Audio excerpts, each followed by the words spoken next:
Seigneur notre Dieu, notre Créateur, nous te sommes infiniment reconnaissants. Toi qui es la source de notre vie, toi qui es la source de toutes choses. Sois béni ce matin que tu nous permets de pouvoir voir ta gloire au travers le souffle de vie que tu as renouvelé en chacun de nous. Nous voulons marcher cette journée dans la communion avec ta parole et ton esprit, afin qu'elle soit telle que tu l'as planifiée pour chacun de nous, comme dit la parole de Dieu.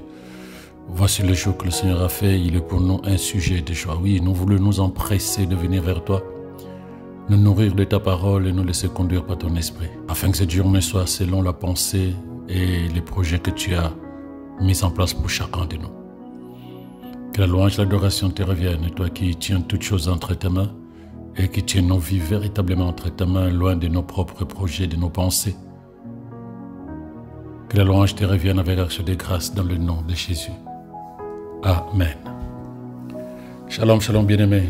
Que le Seigneur soit encore béni pour la vie qu'il a renouvelée en chacun de nous.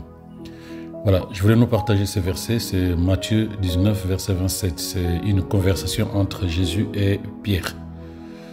Voilà, certaines personnes sont parties. Donc l'église de Jésus à ce moment-là qu'il avait commencé quand il était encore vivant sur terre. Un beau matin, après une prédication, une grande partie des gens qui étaient là se sont barrés, ils sont partis. Et Jésus a posé la question à ceux qui sont restés, aux disciples qui sont restés. Il leur a posé la question, vous aussi vous voulez partir? Et Pierre a répondu pour tous, voici nous avons tout quitté et nous t'avons suivi. Que nous arrivera-t-il donc? Nous avons tout quitté et nous t'avons suivi. Que nous arrivera-t-il donc? Donc tu trouveras cette conversation, cette discussion entre Jésus et Pierre dans Matthieu 19, verset 27. En fait, quand tu vois ça, tu réalises un certain nombre de choses assez particulières qui doivent nous inciter à nous dire ces gens-là avaient des convictions, ils avaient des certitudes. Parce qu'en décidant de suivre Jésus, chacun des 12 apôtres avait laissé derrière lui une famille, une carrière, des projets. On n'en parle pas beaucoup, mais c'est des personnes adultes qui étaient déjà stables pratiquement dans leur vie sociale et professionnelle, si je peux me permettre, parce que la plupart étaient des pêcheurs, donc c'était leur métier. Après la mort de Jésus, ils ont dû voyager, souvent seuls, dans des pays très lointains et hostiles, des pays dangereux. Ils ont souffert des maladies, ils ont souffert de la famine. Mais partout où ils allaient, ils déclaraient que Jésus était mort et est revenu à la vie et sauve quiconque le choisit comme son sauveur personnel. Partout. Parfois même, il prêchait sans avoir mangé. L'apôtre Paul nous parle de certaines personnes qui étaient autour de lui, qui étaient à 2 doigts de la mort. À cause de quoi? De la mission en Jésus-Christ. Lui-même, l'apôtre Paul, qui n'a pas vécu physiquement avec Jésus, mais il a été lapidé, fouetté, chicoté. Il a failli mourir plus d'une fois.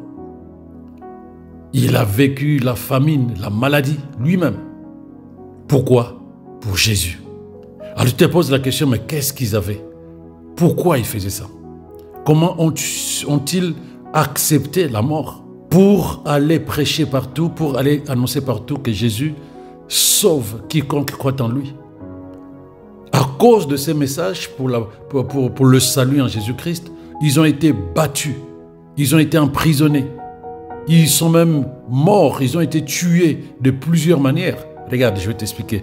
Donc c'est vrai que dans la Bible, on ne parle pas de tout ce que je vais te dire là, mais les historiens, la plupart n'étaient pas forcément des chrétiens, mais ils ont connu l'histoire de Jésus et de toutes les personnes qui étaient autour de lui au début de la vie de l'Église, donc le 1er siècle après Jésus. Et c'est ce que tu peux lire dans beaucoup de livres qui existent où on parle de la vie des disciples après Jésus. André a été crucifié en l'an 64 à Patras en Grèce. Barthélemy a été battu puis crucifié. Jacques, le fils d'Alphée, cousin de Jésus, il a été précipité en l'an 62 du haut des murailles du temple par les Juifs et ils sont descendus pour l'achever à coups de pierre. Jacques, fils de Zébédée, le frère de Jean, Jésus les a menés les deux souvent ensemble. Lui, il a été décapité en 44 sur ordre du roi Agrippa Ier. Jean, il a été exilé à cause de sa foi. Il est le seul à mourir de vieillesse, le seul. Et tu as Jude, le frère de l'autre Jacques. Lui, il a été lapidé à mort en Perse, l'actuel Iran, je pense, oui, en Iran. Simon, lui, il a été lapidé à mort avec Jude. Et Pierre a été crucifié par rapport à Jésus. Lui, il a eu la tête en bas. Pierre. Et Philippe a été crucifié à Hiérapolis, près d'Éphèse, toujours en Grèce, vers l'an 80. Thomas, lui, il a été transpercé à mort à Calamine, Méliapour, près de Madras. Matthieu, celui qui a écrit l'évangile de Matthieu, il a été transpercé à mort en Éthiopie, en l'an 61, en Éthiopie. Et Matthias, qui a remplacé Judas, lui a été lapidé à mort.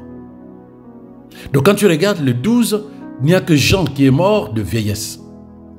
Mais comment tous ces hommes ont-ils accepté pareille souffrance s'ils n'avaient pas un socle, s'ils n'avaient pas une conviction sur laquelle ils avaient fondé leur foi et leur vie? En effet, ils avaient un fondement tellement solide. Quand tu vois leur histoire, leur vie, leur mission et leur mort, tu ne peux pas ne pas voir le socle, le fondement qu'ils avaient, qui faisait que personne ne pouvait leur enlever la conviction qu'ils avaient sur Jésus. Ils ont vu guérir Jésus, ils ont vu Jésus guérir des malades, des maladies incurables comme la lèpre. Ils ont vu Jésus multiplier la nourriture, ils l'ont vu être arrêté, torturé, crucifié, puis mourir. Une lance a même été enfoncée dans ses côtes pour confirmer sa mort. 3 jours plus tard, le tombeau dans lequel il a été par la suite enterré se retrouvait vide, comme lui-même l'avait prédit. Si comme certaines personnes l'ont dit à ce temps-là, que les disciples ont volé le corps de Jésus pour montrer qu'il est ressuscité, alors dis-moi, pouvaient-ils, ces messieurs, si c'est vraiment eux qui ont volé le corps de Jésus pour simuler la résurrection, pouvaient-ils accepter de mourir pour un mensonge qu'ils ont fabriqué eux-mêmes, pour un mensonge fomenté par eux-mêmes? Ce serait vraiment une folie. Comment des frères biologiques comme Jacques et Jean, Jude et Jacques, des frères biologiques, même père, même mère, comment ces frères, ces fratries pouvaient-ils accepter de détruire leur famille? Parce qu'il y a quand même 2 personnes, deux messieurs qui meurent au même moment. Comment pouvaient-ils accepter de détruire leur famille en mourant pour une histoire fausse? Toi, est-ce que tu peux accepter de mourir pour quelque chose que tu sais être un mensonge? Très difficile. Es-tu prête à accepter de mourir avec ton frère ou ta sœur pour quelque chose que tu sais qui n'est pas vrai? Mais non seulement ils ont trouvé le tombeau vide, mais à partir du jour de sa résurrection, Jésus s'est même montré plusieurs fois à ces mêmes apôtres. Ils avaient de longues conversations avec lui, ils mangeaient avec lui, alors que quelques jours auparavant, ils ont assisté à sa mort. Alors, lorsqu'on leur a interdit de parler de Jésus, lorsqu'on leur a interdit de parler de sa résurrection dans Jérusalem, ils ont répondu, dans Actes 4, verset 20, ils ont répondu, « Nous ne pouvons pas ne pas parler des choses que nous avons vues et des choses que nous avons entendues. » Ils ont dit, « Non, mais ce n'est pas possible. On ne peut pas mentir, c'est la vérité, vous pouvez ne pas croire. Mais nous, on ne peut pas s'arrêter de parler des choses que nous avons vécues, nous-mêmes, nous avons vues. On ne peut pas ne pas. » Ils ont risqué leur vie pour proclamer ce sur quoi ils n'avaient aucun doute, à savoir Jésus le Christ crucifié, mais ressuscité d'entre les morts, et celui qui sauve toute vie, qui croit en lui. Ce qui confirmait ce que les prophètes avaient même proclamé avant la naissance de Jésus. Et c'est ce que lui-même avait dit qu'il était, et ce qu'il était venu faire. Il était le Messie, le Fils de Dieu, qui est venu pour apporter la vie de Dieu à toute personne qui croyait en lui. Bon, c'est sûr, bien-aimé, tu n'es pas obligé de passer par les mêmes souffrances que ces disciples pour proclamer ta foi en Jésus comme les premiers disciples. Mais il te faut quelque chose qu'ils avaient, qui a de moins en moins ou presque pas dans les églises de Jésus aujourd'hui, dans l'église de Jésus aujourd'hui, à savoir la conviction, la foi, l'évidence de sa mort et de sa résurrection et le salut en toute personne qui croit en lui. Mais quand tu considères la vie et la mort de ces personnes, tu peux avoir la certitude sur les réalités spirituelles et fonder ta foi et ta vie sur la vérité de sa résurrection et surtout de sa divinité. Vérité qui a commencé, qui a amené ces 12 hommes à quitter tout ce qu'ils possédaient avant pour le suivre d'abord, ensuite pour aller proclamer la bonne nouvelle du salut en Jésus-Christ jusqu'à perdre leur vie. Bien-aimé, quelles que soient les années que tu as passées dans l'assemblée, est-ce que ces convictions qui les ont animés demeurent au-dedans de toi? Tu prêches, tu pries, tu intercèdes, tu chantes. Est-ce que ces convictions qui ont amené les disciples jusqu'à la mort, jusqu'à la perte de leur propre vie, est-ce que ces convictions, ces évidences sont-elles ancrées à l'intérieur de toi? Parce que cela va te permettre de tenir ferme lorsqu'il y a la tempête, mais surtout aussi de te lever comme eux, de te dire « advienne que pourra ».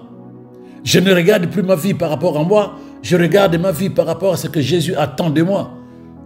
Et quel que soit ce que je peux subir, le plus important, que j'accomplisse la mission que Jésus m'a donnée en tant que disciple. Tu sais, très rapidement, je te raconte une histoire. Un soir, au sortir de la fac, j'étais à Paris la dernière année, je me suis retrouvé à faire route avec une fille que je connaissais, parce qu'on a eu à faire des travaux et des projets ensemble. Mais ce soir-là, j'ai remarqué qu'elle fumait. Bon, je ne me suis pas empêché de lui faire la remarque, parce que je ne l'avais jamais vue fumer auparavant. Elle m'a alors répondu qu'elle faisait cela parce qu'elle avait des problèmes et qu'elle voulait oublier avec qu'elle ne pète les plombs comme elle a dit. Voilà pourquoi elle fumait. J'ai alors voulu lui parler de Jésus ce jour-là, lui annoncer qu'il pouvait l'aider, quelle que soit sa situation.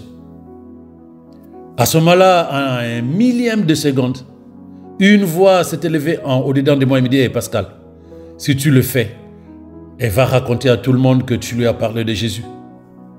Et tous ces gens qui sont autour de toi, comment vont-ils te considérer? Qu'est-ce qu'ils vont dire de toi après ?» Alors je me suis tu. Oui, je me suis tu.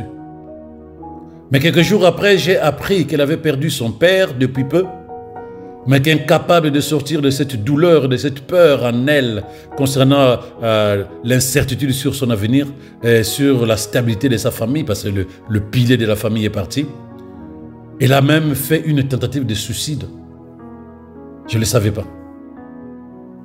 Et si je lui avais parlé de Jésus, peut-être qu'elle ne serait pas arrivée jusque-là.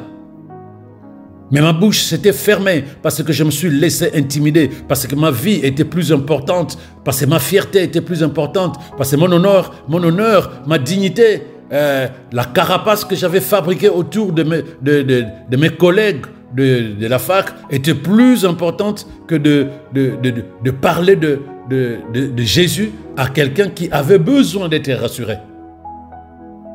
Je voulais garder mon honneur devant les autres. Triste et inutile fierté, franchement. Et juste à côté de moi, quelqu'un était en danger de mort physique et spirituelle. Et ça nous arrive tous les jours, bien-aimés, dans nos familles, autour de nous, au travail, à la fac, sur le chemin de la vie, dans le métro. Ça nous arrive de laisser quelqu'un aller mourir sans Jésus. Parce que nous nous disons, qu'est-ce qu'il va penser? Comment les gens vont nous parler? Même dans notre propre famille. On a du mal parfois à ouvrir la bouche pour parler de Jésus, témoigner, s'aimer la parole afin que cette personne, tôt ou tard, se dise « Il y a Jésus, je vais aller le chercher ». Témoigner, bien-aimé, se faire ce que nous avons vu et entendu, ce que nous savons. Je suis convaincu que dans ta vie, quel que soit le temps que tu as passé dans les églises, je suis convaincu qu'avec beaucoup d'humilité, tu es capable de voir la main de Dieu. La main de Dieu qui sauve en Jésus-Christ. La main de Dieu qui sauve en Jésus-Christ, bien-aimé, tu es capable de voir cela dans ta vie. Maintenant, au-delà de la théorie, Jésus m'a sauvé. Est-ce que tu es capable de dire, je vois que cette situation dans ma vie, c'est lui et lui seul. Ce n'est pas moi, ce n'est pas mes frères, ce n'est pas ma famille, ce ne sont pas mes relations, ce n'est pas ma force, ce n'est pas ma beauté. Non, c'est vraiment la main de Dieu. Donc, tu as quelque chose qui peut amener en toi une conviction. Une conviction. Donc, il faut comprendre que tout ce qui nous freine parfois pour aller apporter la bonne nouvelle, parce que nous sommes en mission, Tout cela est censé mourir à la croix avec Jésus. Ton honneur, ta fierté, ta dignité, tout cela doit être normalement à la croix pour que l'esprit de témérité, l'esprit d'amour, l'esprit d'audace, l'esprit de courage prenne place et que tu sois capable de pouvoir te présenter devant une personne qui est en danger spirituellement et physiquement pour lui dire « Calme-toi, Jésus t'aime et Jésus veut te sauver. » Malheureusement, ce n'est pas le cas. Parce qu'en tant que disciple de Christ, la seule chose qui doit nous importer aujourd'hui, c'est « Seigneur, mais voici, envoie-moi. » Non, on a des projets personnels.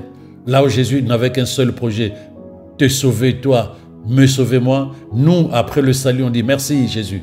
Et maintenant, ce qui nous importe, c'est nos projets personnels. Même quand on va à l'église, c'est pour qu'il fasse davantage. On ne se pose même pas la question « Qu'est-ce qu'il attend de nous ?» Nous croyons en effet que le pasteur, l'évangéliste qui viendra bouleverser notre ville ou notre assemblée viendra d'ailleurs.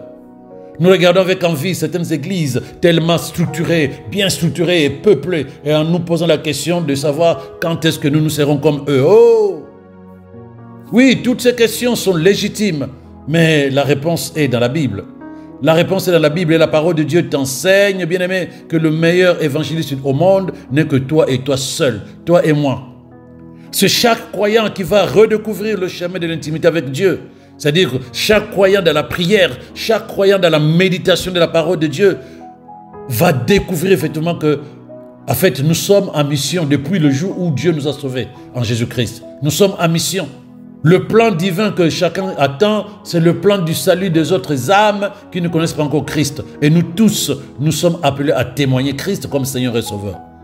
Dirigé par le Saint-Esprit, c'est toi, bien-aimé, qui va t'adresser à ton voisin des paliers. C'est toi qui va t'adresser à la personne qui travaille avec toi ou qui est à la fac avec toi pour une personne à côté de toi qui a besoin de te sauver. C'est toi, bien-aimé, après avoir prié personnellement, c'est toi qui vas être mené par Dieu vers ceux et celles qui se perdent, qui souffrent et qui sont tenus par les ténèbres et qui sont prisonniers du prince de ce monde afin de les conduire dans la victoire vers la lumière de Jésus-Christ.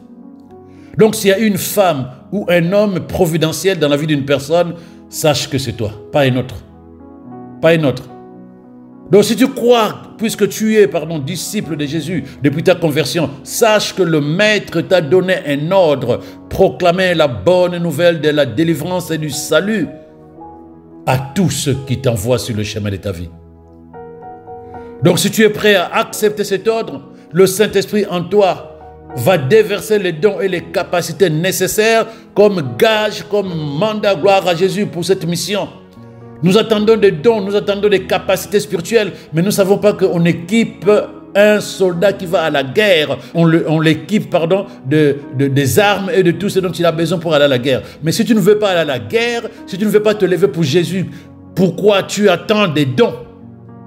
Pourquoi attends-tu des dons surnaturels pour faire, pour dire, pour penser? Non, les dons seront là pour témoigner que Jésus est véritablement celui par qui nous sommes réconciliés avec Dieu et qui nous a dotés de toutes les capacités surnaturelles. Le Saint-Esprit mettra régulièrement devant toi des personnes qu'il sait être dans le besoin d'être affermis, d'être enseignés, d'être consolés, d'être exhortés par les mots de Dieu qui sont dans ta bouche. Mais si tu n'as pas le temps, parce que le temps c'est pour toi, le temps c'est pour tes projets, pour ta famille, pour tes enfants, pour ton mari, pour ta femme, qui va leur apporter la bonne nouvelle, bien-aimé? Si ce qui est important, c'est ce que toi tu penses être, tes projets, ta famille, ta vision de la vie. Oui, je suis enfant de Dieu, mais qui va leur annoncer la bonne nouvelle? Quand tu regardes la vie des disciples, quand tu regardes la vie qu'ils ont vécue, quand tu regardes la mort qu'ils ont subie, juste à côté de toi, les membres de ta famille crient au secours. Le monde autour de toi crie au secours. Mais ce que tu ne sais pas aussi, c'est que leur temps est compté.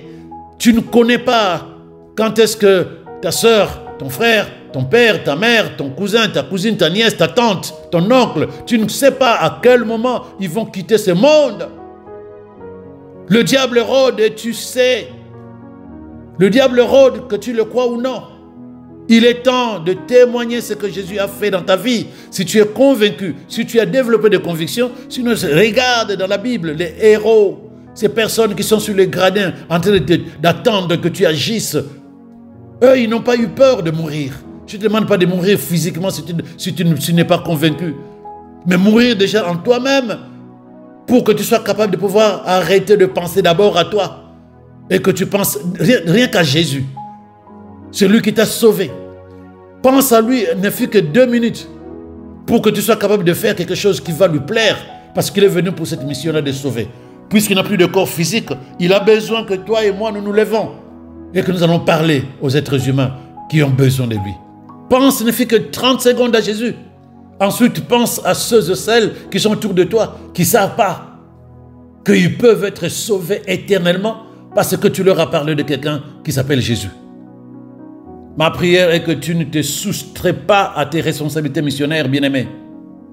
En tant que disciple de Christ, tu es en mission dès le jour où tu te convertis, dès le jour où il t'a sauvé. Que tu prennes cela comme une responsabilité pour que tu décides enfin de ne pas penser d'abord à toi, à tes soucis momentanés, à ta famille, à tes projets, afin que tu trouves le temps qu'il te faut, bien-aimé, pour sauver ne fût qu'une âme avant que tu quittes ce monde. Parce que toi-même aussi, tu ne sais pas quand. Parle, annonce, ne t'occupe pas de ce que la personne pensera. Non, sème juste la parole du salut dans son cœur. Le reste, c'est Dieu lui-même qui fera. Dieu a besoin de toi, bien-aimé. Une personne juste dans la même maison que toi, dans le même bureau ou dans la même salle que toi, cette personne a besoin de toi parce qu'elle a besoin qu'on lui parle de Jésus. Même si cette personne, par fierté, ne t'a jamais dit combien elle souffre à l'intérieur d'elle, sache qu'il y a quelqu'un autour de toi, sinon tu ne serais pas chrétien. Sinon tu ne seras pas né de nouveau. Quelqu'un à côté de toi cherche à être délivré. Voilà pourquoi le Seigneur t'a envoyé dans la vie de cette personne. Maintenant tu comprends. Il n'y a pas de hasard lorsque tu trouves un travail quelque part. Il y a quelqu'un là-bas qu'il faut sauver. Il n'y a pas de hasard que tu te trouves dans la même salle de classe, dans le même amphi que quelqu'un. Il y a quelqu'un qu'il faut sauver. Il n'y a pas de hasard que tu te trouves dans le même bus, dans le même métro qu'une personne. Dis-toi qu'à l'intérieur, il y a quelqu'un à sauver. Nous sommes en mission. Le temps nous est compté. Peut-être aussi que tu n'as jamais témoigné ta foi de peur, de qu'en dira-t-on. C'est normal que certaines personnes ne te demandent pas conseil, ne viennent pas se tourner vers toi en disant « aide-moi ». Oh Seigneur. Bien-aimé, c'est le moment de proclamer qu'en toi vit l'Esprit de Dieu et que l'Esprit qui te donne le courage, l'audace, t'amène à proclamer la bonne nouvelle du salut en Jésus-Christ. Les gens sont malheureux. Les gens sont malheureux. Ils sont dans la dépression, dans l'inquiétude, dans l'angoisse. Ils sont dans des situations compliquées. Et le diable profite de toutes ces situations pour les déconnecter de la foi pour certaines personnes et d'autres pour s'enfermer davantage dans le désir qu'ils avaient avant de chercher Jésus-Christ. Et toi, tu es juste à côté. Moi, je me suis tué ce jour-là. Et il s'en fallait de peu que quelqu'un meure physiquement et spirituellement. Parce que je me suis tué. Voilà pourquoi je me suis dit, plus jamais je m'étairai. Plus jamais. Plus jamais je m'étairai. Le temps que Dieu me donne, c'est pour sauver ne fût qu'une âme. Pour sauver ne fût qu'une âme. Par temps favorable ou non. Que les gens comprennent ou non. Je prie à cet instant, bien-aimé, pour que ton cœur et ton être se tiennent prêts, afin que le Saint-Esprit se serve de toi pour montrer le chemin de la vie éternelle à ceux et celles de tes cercles d'influence, c'est-à-dire ta maison, ton entourage, ton travail, la fac. Que tu sois un témoignage pour ces personnes-là qui marchent loin de la vérité et que tu sois l'instrument par lequel le salut et la délivrance en Jésus-Christ leur parviendra au nom de Jésus. Bien-aimé, je prie que le Saint-Esprit remplisse ton cœur de la compassion, de l'amour et de la compassion de Christ, afin que par toi, une personne soit réconciliée avec Dieu, afin que par toi, lorsque tu vas te lever au nom de Jésus, que tu deviennes l'instrument par lequel le Seigneur va continuer à sauver, à sauver, à sauver. Rappelle-toi qu'au moment où tu m'écoutes là, une personne vient de mourir quelque part, et peut-être même proche de toi. Et cette personne vient de mourir sans avoir pris le temps de mettre sa vie en ordre. Rappelle-toi qu'à ces instants même, des personnes meurent sans Christ. Je prie que tout esprit de négligence de ta mission divine soit chassé de ton cœur au nom de Jésus. Je prie que l'esprit de peur, les forteresses de peur, soient renversées de ton cœur au nom de Jésus. Je prie que les forteresses d'orgueil, d'amour propre, d'égocentrisme soient renversées au nom de Jésus, afin que tu sois capable d'être un instrument humble et puissant entre les mains de Dieu, afin que tu sois l'instrument par lequel Jésus continue de sauver les âmes. La Bible dit que vous recevrez une puissance, le Saint-Esprit survenant sur vous, et vous serez mes témoins à Jérusalem, dans toute la Judée, dans la Samarie, jusqu'aux extrémités de la terre. Je lève ma voix au nom de Jésus pour que la bénédiction du Seigneur soit multipliée dans ta vie par la présence du Saint-Esprit. Que ta capacité à accomplir plus d'espoir pour le royaume soit augmentée au nom de Jésus. Que ton amour pour le prochain soit davantage augmenté par la présence du Saint-Esprit, afin que le monde sache qu'en Christ, tu as été totalement transformé et que tu sois dorénavant un producteur de preuves selon la pensée de Jésus au nom de Jésus. Que la parole t'édifie davantage, que ton esprit soit davantage élevé pour agir comme témoin de l'amour et de la grâce de Dieu dans ta vie, dans ta famille au nom de Jésus. Que l'esprit d'audace et de courage te communique courage et audace, afin que la peur, le doute, le manque de confiance disparaissent de toi et que tu deviennes celui par qui les âmes autour de toi seront sauvées au nom de Jésus. Au nom de Jésus. La parole de foi est dans ton cœur, bien-aimé. La parole de foi est dans ta bouche, je le déclare. Au fur et à mesure que tu vas la prononcer, et deviendra oracle et prophétie dans la vie de la personne à qui tu annonceras la bonne nouvelle. Écoute bien ceci. Ta vie témoigne Christ, car les transformations de ton être vont être chaque jour visibles au-dedans et au-dehors au nom de Jésus.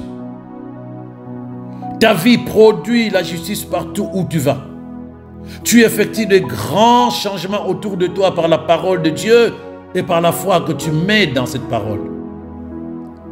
Voilà pourquoi je proclame dans ta vie que le bonheur et la grâce, que la santé divine, les faveurs divines, que la prospérité, que la paix du cœur, que la délivrance totale et la libération véritable vont être visibles dans ta vie, afin que ta vie devienne un instrument de mission.